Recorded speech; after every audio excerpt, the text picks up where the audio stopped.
আমার মুসলমানেরা, ওই মহিলাটা হঠাৎ করে খুশি হইলেন, বাচ্চা হয়েছে 3 বছর পরে। কিন্তু ওই মহিলাটার মনের মধ্যে একটু দুঃখের পয়গাম। মহিলাটার ইচ্ছা, ও আল্লাহ, আমার যদি ছেলে সন্তান হইতো, আমার স্বামীর জানাজার নামাজ পড়াইতে পারত। কিন্তু আমার স্বামীটা ইন্তেকাল করেছে, সন্তান হয়েছে মাত্র কন্যা সন্তান, জানাজাও পড়াইতে পারবে না। আল্লাহ, আমার স্বামীর কবরের আযাবকে আপনি মাফ করবেন না, আমার স্বামীর কবরের অবস্থাকে আপনি ভালোভাবে ব্যবস্থা করবেন না। একবার, দুইবার, তিনবার যখন ওই মহিলা কান্না করে, এমন ভাবে মহিলাটা ওই সন্তানটাকে সুন্দর করে লালন পালন করতেছেন। একদিন, 2 দিন করতে করতে ছোট্ট বাচ্চাটার বয়স যখন 9-10 বছর হয়ে গেছে, ওই মহিলাটা চিনলেন একজন হাফেজে কোরআন। হাফেজে কোরআন মহিলাটা 8 বছরের বাচ্চাটাকে কোরআনে হাফেজা বানাইয়া ফেলছে। একটা কন্যা সন্তান 8 বছর বয়সে কোরআন মুখস্থ করে ফেলেছে।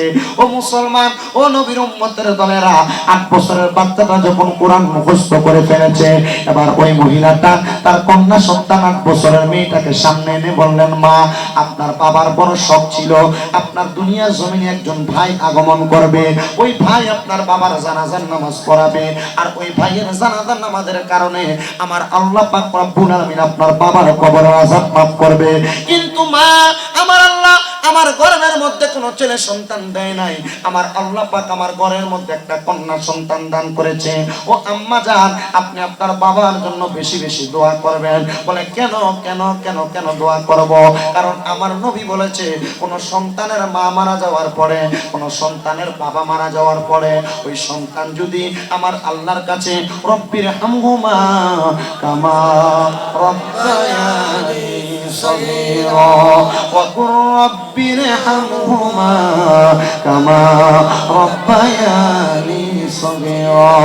আমার নবী বলেছেন, কোন সন্তান যদি তার চোখের মণিকোঠার মধ্যে একটা মাছির মাথা পরিমাণ পানি ছেড়ে দিয়ে কান্না করে, ওই পানিটা মাটিতে পড়ার আগে আমার আল্লাহ তার মা বাবার জীবনের গুনাহ মাফ করে দেয়।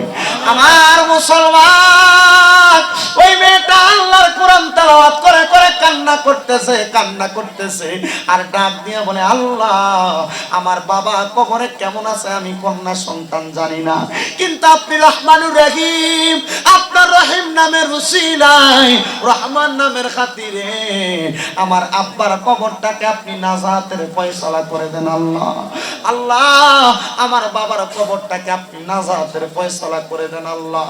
যখন মেয়েটা বারবার বারবার কান্না করে গো, এমন ভাবে প্রত্যেক দিন মেয়েটা তার বাবার জন্য দোয়া করে, হঠাৎ করে একদিন রাত্রবেলা ওই মহিলাটা তাহাজ্জুদের নামাজের গুজারি মহিলা ছিলেন, তাহাজ্জুদ নামাজ পড়ে পড়ে আল্লাহর দরবারে কান্না করতেছে, আল্লাহ, আমার ছেলে সন্তান হয় নাই, আমার স্বামীর মনের আশাটা পূরণ হয় নাই, আপনি আমাকে একটা কন্যা সন্তান প্রদান করেছেন। ও আল্লাহ, এই কন্যা সন্তান তার বাবার জন্য বারবার দোয়া করে, আল্লাহ, জানি না আমার স্বামীর কবরের আযাব আপনি মাফ করেছেন কিনা।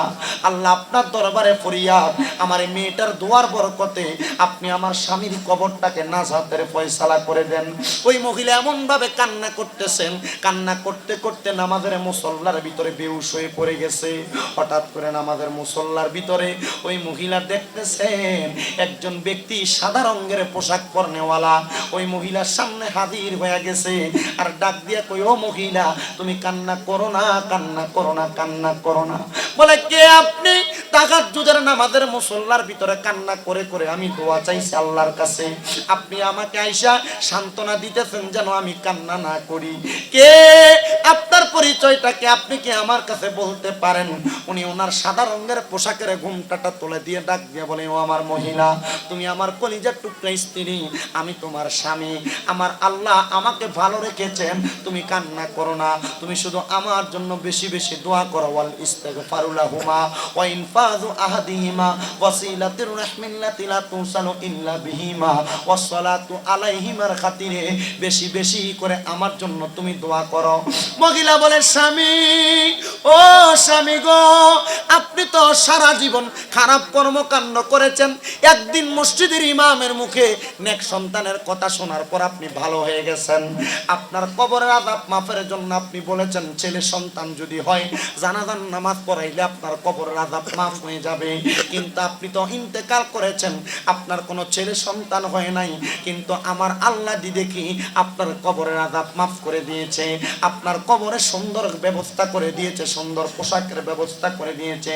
স্বামী, ও স্বামী, কেন এমন অবস্থা? আমার আল্লাহ কেমনে আপনার গুনাহগুলো মাফ করলো?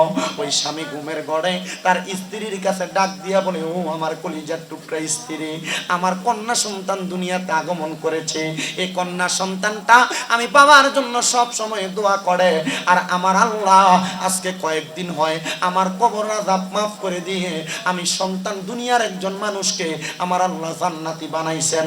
আমি জিজ্ঞাসা করলাম, আল্লাহ গো, আমার কবরের আযাব কেন মাফ করা হয়েছে?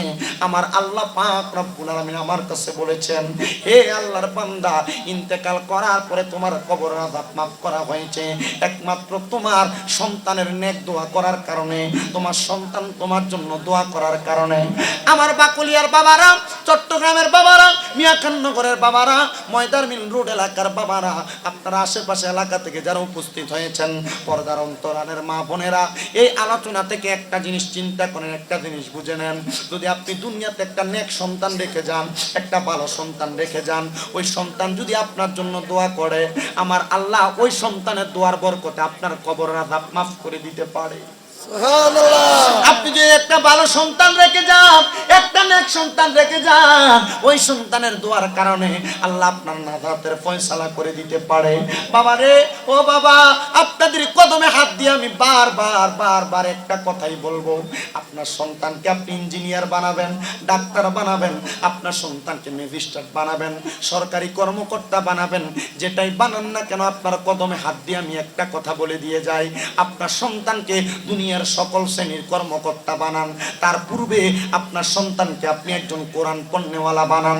যদি আপনার সন্তান কোরআন পড়নেওয়ালা হয়, আপনার সন্তান নেক সন্তান হয়, ওই নেক সন্তানের দুয়ার বরকতে আমার আল্লাহ আপনার কবর আযাব মাফ করে দিয়ে দিবেন। হে মুসলমান, হে ইমানদার বাবাজিরা, আপনারা যারা এখানে আছেন, অনেকে কোরআন পড়তে পারেন, অনেকে কোরআন পড়তে পারেন না। আপনাদের কাছে আমি দস্তে বরস্তে আরজ করব, যদি কোরআন পড়তে পারেন শুকরিয়া, আর যদি না পড়তে পারেন সব সময় আল্লাহর কোরআনটা হাতের মধ্যে নিয়ে নিয়ে কোরআনের হরফের দিকে তাকাইবেন। আমার নবী কয়, কোরআন পড়তে পারলেও সওয়াব, তাকাইয়া থাকলেও সওয়াব, আর পড়তে না পারলে কোরআনকে মোহাব্বত করলেও সওয়াব পাওয়া যায়। রমজান মাসে দেখা যায় বাকুলিয়ার মসজিদের মধ্যে, মিয়াখাননগরের মসজিদের মধ্যে, রাজাখালী এলাকার মসজিদের মধ্যে অনেক মুরব্বীদেরকে দেখা যায় আল্লাহর কোরআন হাতের মধ্যে নিয়ে চোখের পানিগুলা টপ টপ করে ছেড়ে দিয়ে কান্দে। আমি আমার অনেক মুসল্লিদেরকে জিজ্ঞাসা করছি, মুরব্বী বাবা, আপনি কেন কান্না করেন? আপনাকে তো একবারও কোরআন শরীফ পড়তে দেখি নাই। ওনারা আমাকে উত্তর দেয়, আমরা কান্না করি কোরআন শরীফ আমরা পড়তে পারি না, এই জন্য। আল্লাহর কাছে কি জবাব দিব আমরা যে কোরআন পড়তে পারি না? আমরা নিজেরাও পড়তে পারি না, আমাদের সন্তানকেও কোরআন পড়তে পারনেওয়ালা বানাইতে পারলাম না। ও হুজুর, আমরা কোরআনের দিকে তাকায়া তাকায়া কান্না করে, আমি বলছি তাকায়া কান্না করেন, আমার আল্লাহর কোরআনের দিকে তাকাইলেও আমার আল্লাহ সওয়াব প্রদান করে। এজন্য মুরব্বী বাবারা, যুবক নওজোয়ান ভাইয়েরা, কোরআন পড়তে পারেন আর না পারেন, মাঝে মাঝে আল্লাহর কোরআনটা খুইলা কোরআনের দিকে তাকিয়ে থাকবেন, সওয়াব হবে। নবীর একজন সাহাবী আমার নবীর দরবারে হাতটা তুইলা বলি, ইয়া রাসূলুল্লাহ, ওগো মায়ার নবী, আমার তো দুইটা চোখ নাই, আমার দুইটা চক্ষু অন্ধ হয়ে গেছে, আমি তো কোরআন তাকাইতেও পারবো না। নবী কয়, কোরআনকে মোহাব্বত করলে আমার আল্লাহ তোমাকে কোরআনের মোহাব্বতে গুনাহগুলো মাফ করে দিবে। আমার আল্লাহ তোমাকে আল্লাহর কোরআনের মোহাব্বতে তোমাকে আল্লাহ কামিয়াবি মুসলমান হিসেবে কবুল করবে। মুসলমান, ও নবীর উম্মতের দলেরা, আল্লাহর দোহাই লাগে আপনাদের কদমে হাত দিয়ে আমি একটু কথা বলে দিয়ে যাই। দুনিয়ার জমিনের মধ্যে চলাফেরা করা অবস্থায় যদি আপনি আপনার মাকে ভালোবাসেন, বাবাকে ভালোবাসেন, আম্মা আব্বার মুহাব্বতে আপনি দুনিয়ার জমিনে চলাফেরা করেন, ওই মায়ের জন্য বেশি বেশি করে দোয়া করবেন, আব্বার জন্য বেশি বেশি করে দোয়া করবেন। আর যারা সন্তানের বাবা মা আছেন, আপনারা আপনাদের সন্তানকে কোরআন শিখাইবেন। আমার নবীজির তিরমিজি শরীফের হাদিস শরীফের মধ্যে দেখলাম, আমার নবীজি বলেছেন, দুনিয়াতে কোনো মা বাবা যদি তার সন্তানকে কোরআন না শিক্ষা দেয়, ওই মা বাবা ফুলসেরাতের পারে গিয়ে আটকা পড়ে যাবে। আরেকবার মনোযোগের সাথে শোনেন, আমার নবী বলেছে দুনিয়াতে কোনো মা বাবা যদি তার সন্তানকে কোরআন না শিক্ষা দেয়, তখন তার মা বাবা ফুলসেরাতের পারে গিয়ে আটকা পড়ে যাবে। বলা হবে এই সন্তানের মা বাবাকে তোমরা ডাক দাও। জি জি, তার মা বাবাকে ডাক দাও। এই সন্তানের মাকে বাবাকে তাকে ডাক দেওয়া হবে। ওই সন্তানের মা বাবাকে বলা হবে তুমি তোমার সন্তানকে কেন কোরআন শিখাইলা না? বলবে সন্তানকে স্কুলে পড়াইছি, সন্তানকে দুনিয়া শিক্ষাদান করাইছি, এজন্য সন্তানকে আমি আল্লাহর কোরআন শিখাইতে পারি নাই। এবার বলা হবে সন্তান যেহেতু তোমার বাবা তোমারে কোরআন শিখায় নাই, ও সন্তান তুমি তোমার বাবার বুকের মধ্যে পাড়া দিয়া ফুলসেরাত পার হও।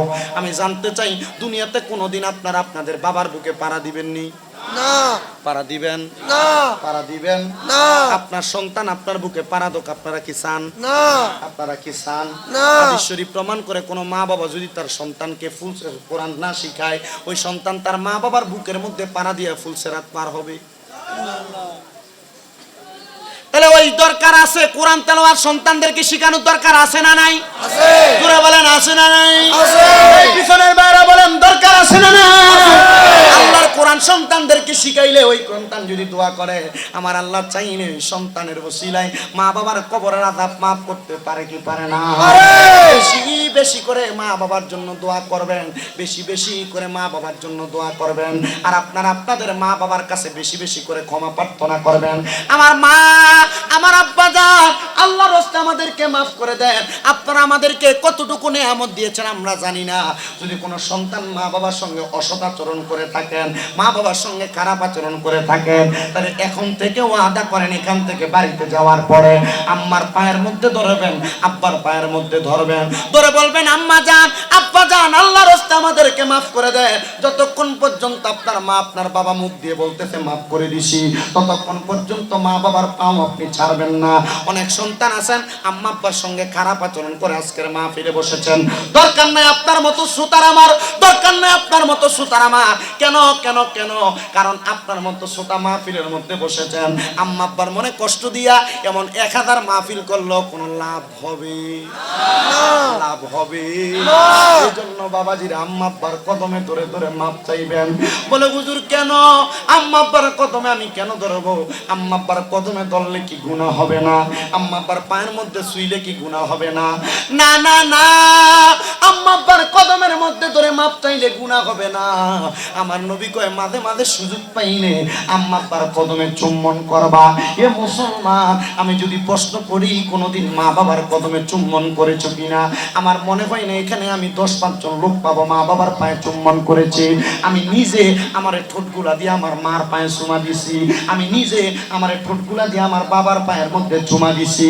এলেমের জোরে কথা বলি না, আমার কথার ধারণায় আপনারা হয়তো আমার এলেম শূন্য মানুষ মনে করতে পারেন, তবে আমি একটা কথা বলতে পারি, আমার মা বাবার দোয়ার বরকতে আমি আজকে আপনাদের সামনে দুইটা কথা বলি।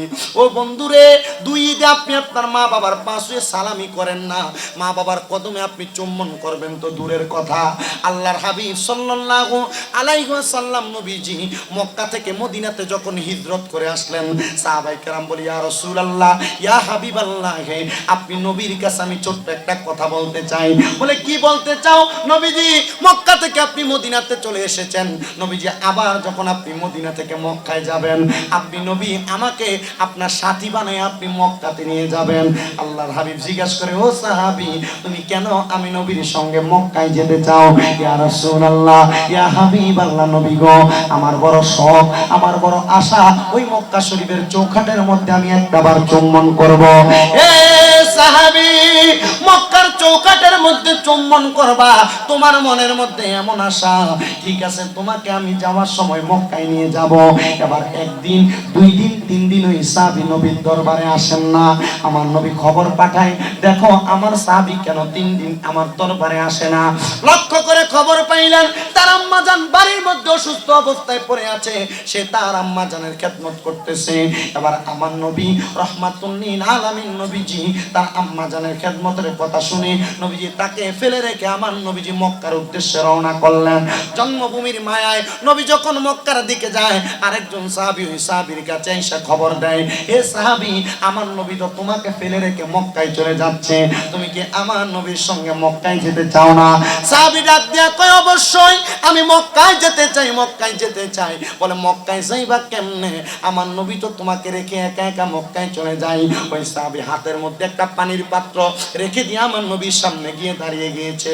ফিদাকা আবি ওয়া উম্মি ইয়া রাসূলুল্লাহ, আমার মা বাবা আপনার কদমে কোরবান হোক নবীজি। আমি কি আপনার সঙ্গে কোনো অন্যায় করেছি নবী? আপনি যে আমাকে ফেলে রেখে একা একা আপনি চলে যাচ্ছেন মক্কায়। আমার নবী বলে, আমি তোমাকে ফেলে রেখে যাচ্ছি, আমি খবর পাইলাম বাড়িতে তোমার আম্মা জান অসুস্থ। নবী কি বলেন? আমার আম্মা জান অসুস্থ, কথাটা সত্য নবী গো।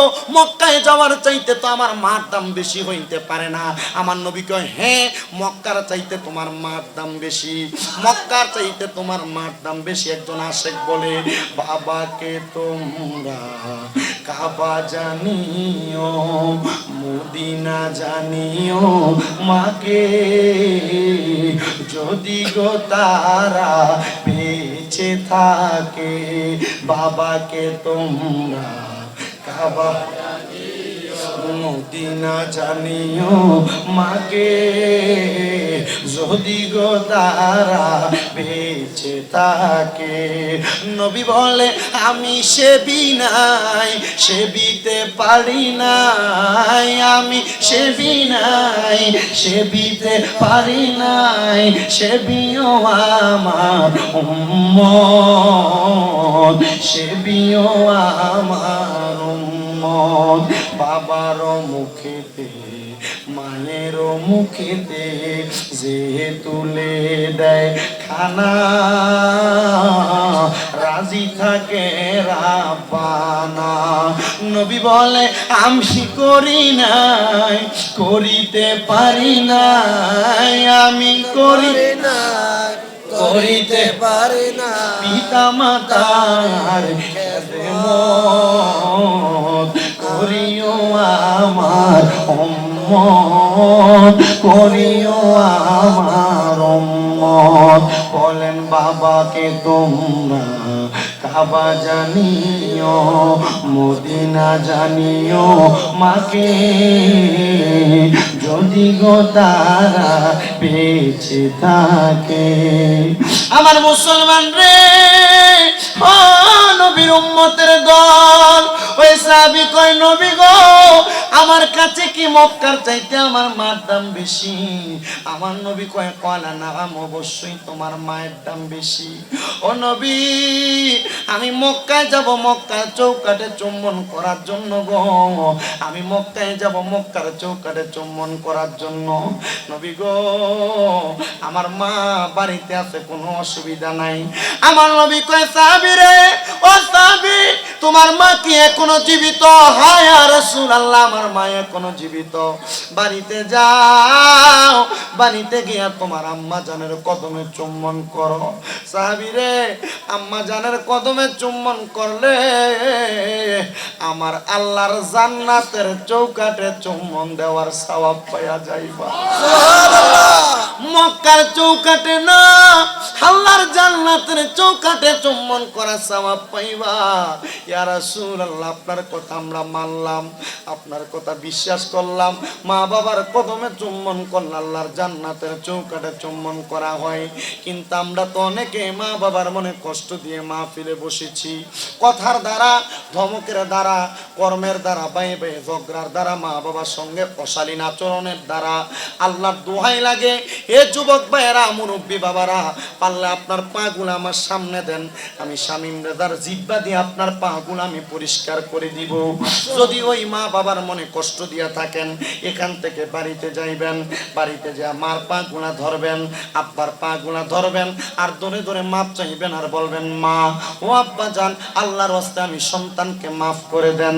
যতক্ষণ পর্যন্ত আপনার মা বাবার মুখ দিয়ে বলতেছে মাফ করে দিছি, ততক্ষণ পর্যন্ত মা বাবার পা গুলো আপনি ছাড়বেন না। যতক্ষণ পর্যন্ত আপনার মা বাবা বলছে মাফ করে দিছি, ততক্ষণ পর্যন্ত আপনি মা বাবার পাও ছাড়বেন না। কিন্তু অনেকে আছে হুজুর যাদের বাড়িতে মা আছে, তারা বাড়িতে যে আমার পায়ের মধ্যে ধরে মাপ চাইবো, আমার তো মা নাই, আমি বাড়িতে যে কার পায়ের মধ্যে ধরে মাপ চাইবো। অনেকে চিন্তা করে হুজুর যাদের বাড়িতে আব্বা আছে তারা বাড়িতে যে আব্বার পায়ে ধরে মাপ চাইবো, আমাদের তো আব্বা নাই, আমরা বাড়িতে গিয়ে কার পায়ের মধ্যে ধরে মাপ চাইবো। এই সন্তানের দল আব্বা যদি কবরে থাকে, আম্মা যদি কবরে থাকে, আজকের মাহফিলে বসে বসে আলাদা করো, আমার নবীদের হাদিসকে অনুসরণ করো। নবী বলে কোন সন্তান যদি তার মা বাবার কবরের সামনে যাইয়া পশ্চিম দিকটা পিছ দিয়ে মা বাবার মুখের দিকে ফিরা যদি সন্তান আল্লাহর দরবারে দোয়া করে, ওই সন্তানের চোখের মণিকোটার পানির ফোঁটাগুলা মাটিতে পড়ার আগে আমার আল্লাহ পাক রব্বুল আলামিন তার মা বাবার জীবনের গুনাহ মাফ করে দেয়। এই সন্তান তুমি লাখ লাখ টাকার মালিক হইতে পারো, কোটি টাকার মালিক হইতে পারো, কিন্তু যদি তোমার মা বাবার মুখে তুমি খাবার না দিতে পারো, তোমার কোনো সম্পদের দাম নাই, টাকার দাম নাই। ভুলে গেছো তোমার মা বাবার কষ্টের কথা। যেই মা নিজে না খাইয়া তুমি স্কুলে যাওয়ার সময়, মাদ্রাসায় যাওয়ার সময়, কাজে যাওয়ার সময় মায়ের কাপড়ের আঁচল থেকে 10-20 টাকা তোমারে খুলে দিছে। আজকে তোমার কাছে টাকার অভাব নাই, কিন্তু তুমি তোমার মার হাতে 100টা টাকা দিতে পারো না। এ সন্তান ভুলে গেছো তোমার আব্বার কষ্টের কথা। যেই বাবা নতুন পাঞ্জাবি তোমারে কিনে দিত, নতুন জামা কাপড় কিনে দিত, আব্বা পুরান লুঙ্গিটা পরে পুরান পাঞ্জাবিটা পরে ঈদের নামাজে চলে যাইতো, আব্বাকে যদি প্রশ্ন করা হইতো বাবা আপনি কেন নতুন জামা কাপড় পরেন না, আব্বা উত্তর দিত আমার কি এখন আর বিয়ের ঈদের বয়স আছে না কিরে বাবা।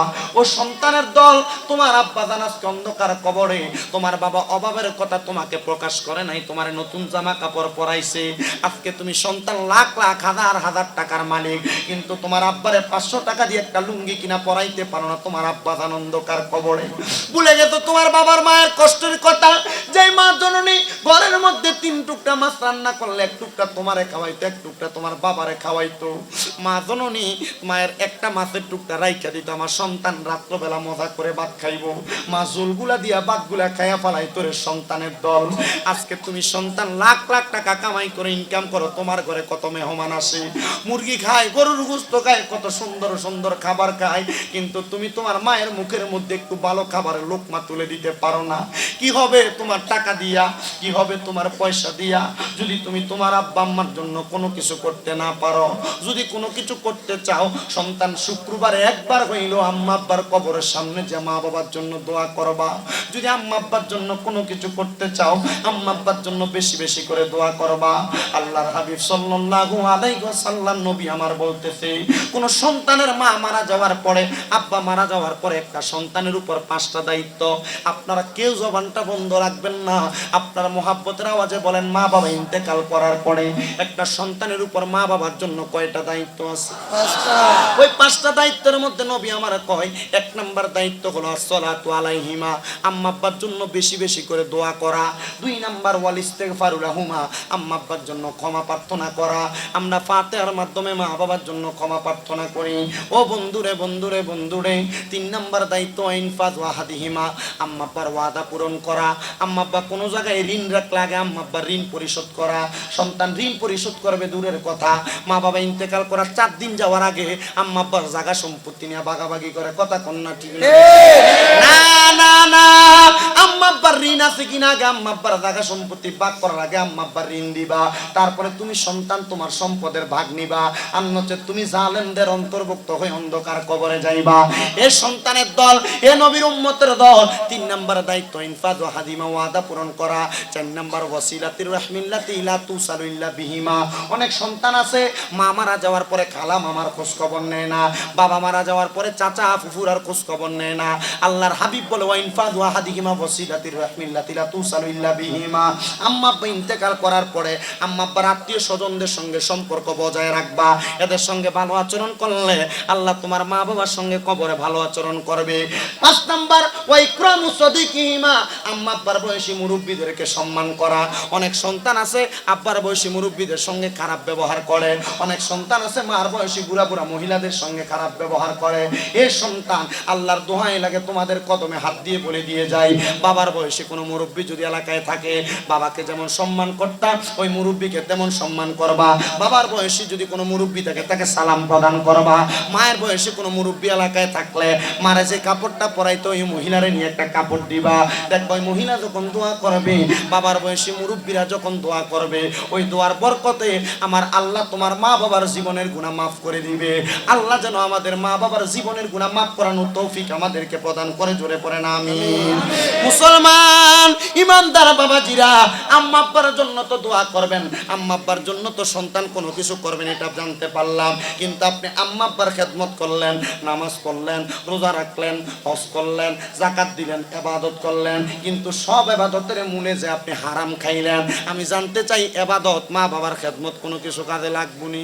না। কাজে লাগবনি? না। কাজে লাগবনি? না। কেমনে কাজে লাগবো? কারণ আল্লাহর নবী বলতেছে ইবাদত কবুল হওয়ার প্রধান শর্তটার নাম হলো হালাল রিজিক ভক্ষণ করা। হালাল রিজিক ভক্ষণ করা।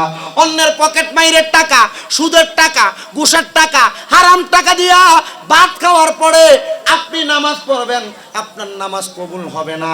আমি জানতে চাই শুকরের গোশত খাওয়া কি হালাল না হারাম? হারাম। জোরে বলেন হালাল না হারাম? হারাম। আরেকবার বলেন হালাল না হারাম? গরুর গোশত খাওয়া হালাল না হারাম? হালাল। গরুর গোশত খাওয়া হালাল। যেমন ভাবে শুকরের গোশত খাওয়া হারাম, গরুর গোশত খাওয়া হালাল। তবে সুদের টাকা, ঘুষের টাকা, মানুষের সম্পদ দখলের টাকা দিয়া গরুর গোশত কিনা, গরুর গোশত খাইলে এই গরুর গোশত খাওয়া হারাম।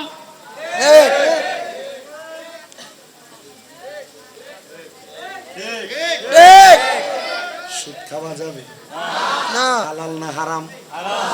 বর্তমান সমাজে মানুষ সুদের সাথে অনস্বীকার্যভাবে, কেউ প্রকাশ্যভাবে জড়িত, কেউ অপ্রকাশ্যভাবে জড়িত। কিভাবে? মনে করেন আমার 5 লাখ টাকা লাগবে, আমি নিব ওনার থেকে, ভাই আমাকে 5 লাখ টাকা দেন। এরা জিজ্ঞেস করবে তোমার যে 5 লাখ টাকা দিব সাক্ষীকে, রেফারেন্স লাগবে। চাহিনা দিলে হুজুরকে, হুজুর আপনি সাক্ষী, ভালো মানুষ, বিশ্বাসী মানুষ, আলেম মানুষ, হুজুর আপনি সাক্ষী হয়ে যান। তো হুজুর হইলো সাক্ষী। তো ঠিক আছে, সাক্ষী পাইলাম। আচ্ছা আমি যে তোমার 5 লাখ টাকা দিব, প্রমাণ কি? বলে স্ট্যাম্প লাগবে, স্ট্যাম্পের উপরে 5 লাখ টাকা দিব। ঠিক আছে, স্ট্যাম্প কই লেখাইবা? দলিল লেখকের কাছে যাও, এবার স্ট্যাম্পটা সুন্দর করে কম্পিউটারে টাইপ করে লেখাই আনো, সুন্দর করে সিল দিয়ে আনো। আচ্ছা বলেন, উনি সুদ দিল, আমি সুদ, উনি সুদ খাইলো, আমি সুদ নিলাম, আমরা কি গুনাহগার? কি ওনার কম হইব না আমার কম হইব? সমান। আচ্ছা হুজুর যে সাক্ষী হইলো, হ্যাঁ এটাও সমান। আচ্ছা যে লেখলো, যে লেখলো সমান। একই। তো ছোট্ট একটা উদাহরণ দেই। আমার একজন বলছে হুজুর, অনেকেই বলছে আমার এই ঘরের ভিতরে, হুজুর তো সুদ যে খাওয়া হারাম, সুদখোরের ঘরে যে মানুষ খাবারগুলা খায়, এই খাবার, সুদখোরের ঘরে যে মানুষ খাবারগুলা খায় এগুলো কি হালাল? আমি কই জি না। সুদখোরের ঘরের খাবার কি হালাল? হারাম। হালাল না হারাম? হারাম। হুজুর কেমনে হারাম? শোনেন, এক ব্যক্তি তার স্ত্রীকে বলছেন, ছোট্ট একটা ঘটনা বলি, এটা থেকে সুদ কি হালাল না হারাম? সুদখোরের ঘরে কি খাইবেন না? আপনার সুদখোরে দাওয়াত দিলে, দাওয়াতে আগে সকাল সকাল যে হাজির হয়ে যান। কথা বলে না কেন? এলাকার গরিবরা দাওয়াত দিলে তার বাড়িতে, গরিবের দাওয়াতে যায় না, সুদখোরে দাওয়াত দিলে আগে আগে যায়, কারণ এই সুদের টাকা দেওয়া লাগবে, আগের জন্য আগে আগে যায়। এর হিউলি যদি দিতে থাকে 500 টাকা, এরা এনে নিয়ে 5000 টাকা দেয়, কারণ এটা সুদখোর তো এলাকার নেতা। তো কেমন? এবার আসেন, এক ব্যক্তি তার স্ত্রীকে বলছে, স্ত্রী তুমি আমার সঙ্গে খারাপ আচরণ করছো, তুমি আমাকে বলছিলাম মুরগির গোশত রান্না করার জন্য, তুমি রান্না করো নাই, ঠিক আছে আমি যদি আর কোনোদিন তোমার হাতে রান্না খাই তাহলে আমি গু খাই। কি খাই? আচ্ছা বলেন, স্ত্রী মানুষ, রাগারাগি অল্প কিছুক্ষণের মধ্যে হইতে পারে, যারা ইমান তারা তো এই ব্যাপারে খুব শক্ত। তো এ ব্যক্তি বলছে, স্ত্রী তোমার রান্না খাবো যাও। তো এ ওই দিন খাবার খাইছে, খাবার খাওয়ার পরে বলছে, স্ত্রী তোমার রান্নাটা সুন্দর হয় নাই, শোনো তোমার এই সমস্ত রান্না তুমি রান্না করো না, যদি তুমি রান্না করো হয় তুমি তালাক হইবা, আর নাহলে আমি গু খাবো। কি বলছে? হয় তুমি তালাক হয়ে যাবে, নয় আমি কি খাবো? গু খাবো। এখন এই স্ত্রীর বড় মায়া, কারণ 2-3টা সন্তান আছে, এই স্ত্রীকে ছাড়া যাবে না। এখন চিন্তা করছে স্ত্রীকে যদি তালাক না দেয় তাহলে কি খাইতে হইব?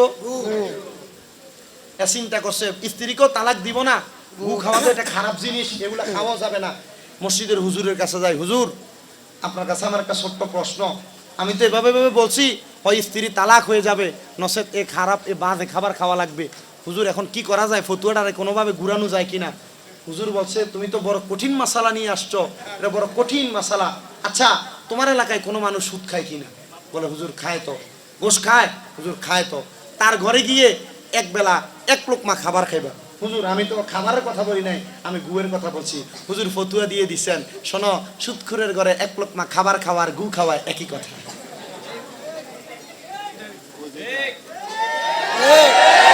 কথা বলেন না কেন?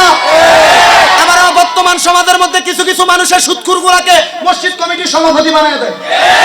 বর্তমান সমাজের মধ্যে কিছু কিছু মানুষের সুদখোর গুলাকে সমাজের নেতৃত্ব দেওয়ার জন্য রেডি করে। আপনারা বলেন সুদখোর দ্বারা সমাজের নেতৃত্ব চলবে? সুদখোর দ্বারা সমাজের নেতৃত্ব চলবে? সুদখোর কোনোদিন সমাজের নেতা হইতে পারে না। সুদখোর উঁচা গলায় কথা বলে